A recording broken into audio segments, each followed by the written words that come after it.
আসসালামু আলাইকুম, welcome back to my channel. সম্মানিত ভিউয়ার্স, ইউনিক রান্নাঘর কিচেনে আপনাকে আরও একবার স্বাগত জানাচ্ছি। যারা আমার চ্যানেলটি এখনও সাবস্ক্রাইব করেননি তারা দয়া করে আমার চ্যানেলটি সাবস্ক্রাইব করে দেবেন এবং পাশে থাকা বেল আইকনটিতে ক্লিক করে দেবেন, যাতে করে এরকম খুব সহজ সহজ রেসিপিগুলোর ভিডিও নোটিফিকেশান আপনার কাছে খুব দ্রুত চলে যায়। এবং যারা আমার চ্যানেলটি সাবস্ক্রাইব করেছেন তাদেরকে অন্তর থেকে ভালোবাসা দিয়ে শুরু করছি আমার আজকের নতুন রেসিপি। আমি আজকে আপনাদেরকে রান্না করে দেখাবো কিভাবে গোচি মাছ রান্না করতে হয়। আশা করি আপনাদের সকলের কাছেই ভালো লাগবে। তো এই রান্নাটি করার জন্য প্রথমে আমি এখানে একটি ফ্রাই প্যান নিয়েছি এবং এটাকে খুব ভালো করে হিট করে নিয়েছি এবং এখানে দিয়ে দিয়েছি পরিমাণ মতো সরিষার তেল। সরিষার তেলগুলো খুব ভালো করে হিট হয়ে আসলে এই পর্যায়ে আগে থেকে পরিষ্কার করে রাখা আমি মাছগুলোকে এখানে দিয়ে দেব। আমি এই মাছগুলোকে আগে থেকে ধুয়ে রেখেছিলাম এবং এখানে হাফ চামচ পরিমাণে হলুদ গুঁড়ো এবং হাফ চামচ পরিমাণে লবণ দিয়ে আমি এটাকে মেখে রেখেছিলাম প্রায় 10 মিনিট। 10 মিনিট পরে আমি এই মাছগুলোকে এখানে দিয়ে দিয়েছি এবং মাছগুলোকে একে একে সারিবদ্ধভাবে রেখে দেওয়ার চেষ্টা করছি। এই পর্যায়ে আপনারা একটি টিপস মাথায় রাখবেন, এমতো অবস্থায় মাছগুলোকে মিডিয়াম লো ফ্লেমে ভেজে নিতে হবে। কোনোভাবেই চুলোর আঁচ এখানে হাই ফ্লেমে রাখা যাবে না, তাহলে মাছগুলো লেগে যাওয়ার সম্ভাবনা থাকবে এবং পুড়ে যেতে পারে। তাই আপনারা মাছগুলোকে ঠিক এভাবে মিডিয়াম লো ফ্লেমেই ভেজে নেওয়ার চেষ্টা করবেন। আমার মাছগুলো যখন একদিক ভাজা হয়ে যাবে তখন আমি একটি হাতলের সাহায্যে মাছগুলোকে উল্টে দেব এবং অপর দিক ভেজে নেওয়ার চেষ্টা করব। ঠিক এভাবে মাছগুলোকে আমি খুব ভালোভাবে ভেজে নিয়েছি। এই পর্যায়ে ভেজে নেওয়া মাছের অবশিষ্ট তেলের সাথে আমি এখানে দিয়ে দিলাম হাফ চামচ পরিমাণে জিরে এবং 2টা শুকনো মরিচ। জিরে এবং শুকনো মরিচটাকে এখানে খুব ভালো করে একটু ভেজে নেওয়ার চেষ্টা করবেন, তাহলে এখান থেকে খুব সুন্দর একটা স্মেল তৈরি হবে। ঠিক এরকমভাবে আপনারা এটা ভেজে নেবেন। এখন আমি এখানে দিয়ে দেব আগে থেকে কেটে রাখা কিছু মরিচ এবং 5 থেকে 6টি পেঁয়াজ কুচানো। পেঁয়াজ এবং মরিচগুলোকে খুব ভালোভাবে তেলের সাথে ভেজে নিতে হবে। আর এই পর্যায়ে আমি এখানে দিয়ে দেব প্রায় 1.5 টেবিল চামচ পরিমাণে পেঁয়াজ বাটা। এরপরে আমি এখানে দেব 1 চামচ পরিমাণে আদা বাটা আর দিয়ে দেব 1 চামচ পরিমাণে রসুন বাটা।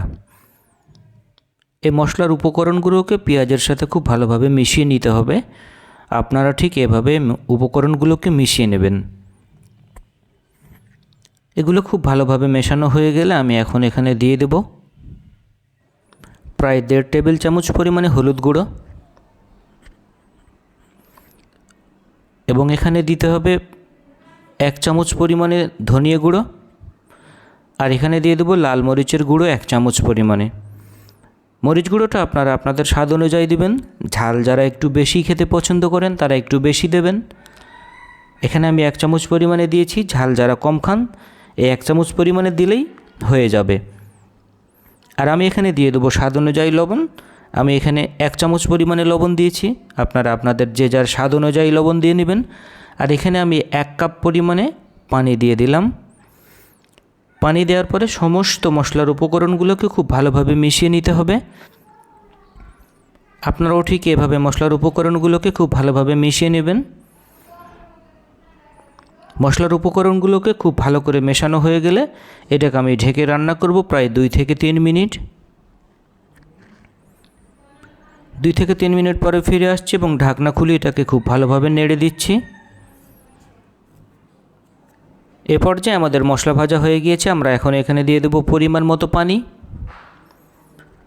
এখানে পরিমাণ মতো পানি দিয়ে দেওয়া হলে আমরা এটাকে খুব ভালোভাবে মশলার সাথে মিশিয়ে দেব।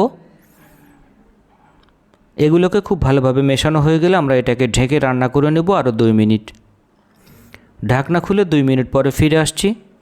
এখন আমাদের মশলা থেকে যে অতিরিক্ত তেল ছেড়ে এসেছে, এর মানে আমাদের এখন মাছগুলো দিয়ে দেওয়ার উপযুক্ত সময়। এখন আমি এ পর্যায়ে মাছগুলোকে দিয়ে দিলাম।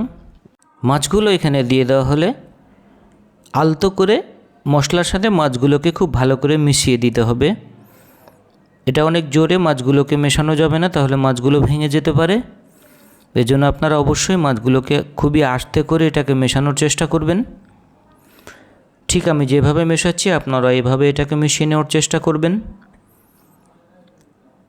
এমত অবস্থায় চুলার হিট কিন্তু মিডিয়াম লো ফ্লেমেই রয়েছে। এখন আমি এটাকে ঢেকে রান্না করে নেব প্রায় 2 মিনিট। 2 মিনিট পরে ফিরে আসছি।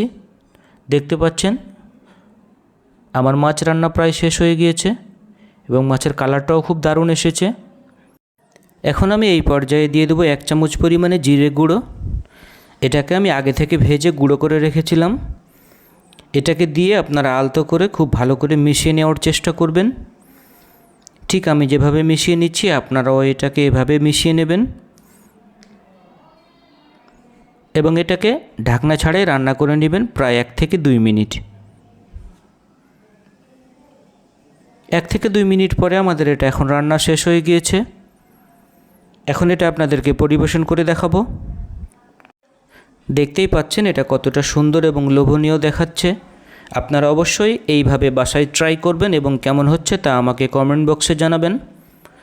আজ এ পর্যন্তই, দেখা হবে পরবর্তীতে আরও কোনো সহজ রেসিপি নিয়ে। ততক্ষণ পর্যন্ত ভালো থাকবেন, সুস্থ থাকবেন এই কামনা করেই আজকের মতো বিদায় নিচ্ছি। খোদা হাফেজ।